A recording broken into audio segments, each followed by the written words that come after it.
Kahit saan magpunta ang sinuman, maraming uri ng tao at ugali ang makakasalamuha mo. Dito sa classroom na to, ganun din.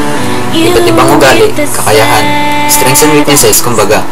Kahit na nasa loob kami ng iisang section, iisang kwarto, kahit pare-pareho lang kinukuha naming mga subject at iisa lang ang mga schoolworks na binibigay sa amin, meron pa rin kaming sariling pamamaraan at abilidad na bumubuo sa grupo na nagpapakulay ng samahan at nagpapaganda ng mga experiences namin dito sa school.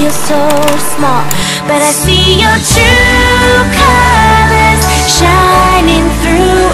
I see your true colors. Sino ba naman ako para isipin isa sa mga klase ko ang pwedeng mag-iba ayon sa imagination ko? Kung tanggap ko naman ang bawat isa sa room na to. Mapamainhin, mapasimple, mapamaingay, mapamasayahin. Lahat ng tao may sariling pagkakakilanlan na dahilan kung bakit unique ang bawat isa.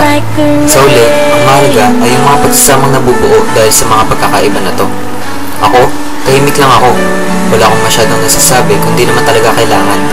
Pero ngayon, nasabi ko pang mga bagay na to dahil siguro malapit na rin kami mag-iwahiwalay. At sa mga panahong ganito ko nagbibigyan ng halaga ang halos 4 na taong binigay sa amin para magkasama-sama at maging masaya. Siguro nga ang bilis ng oras na hindi ko na napansin sa gitna ng halos araw-araw kong pagiging late, mag-upo sa klase, pagiging tahimik, at pag-iisip na ito na nga. Malapit na namin isara ang college chapter ng buhay namin. Pero kung meron man akong bagay na kahit kailan hindi ko isasara o kakalimutan, sila yun, ang mga kaklase ko. Iba-iba man, mag-inuman kami lagi, o minsan saks lang.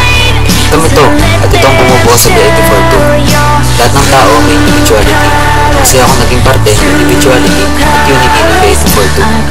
Nasasabi ko na worthwhile ang college ko dahil sa mga naging kaibigan ko at kahit kailan, wala akong gagawing pagbabago sa kanila. Sabi nga, we are all beautiful.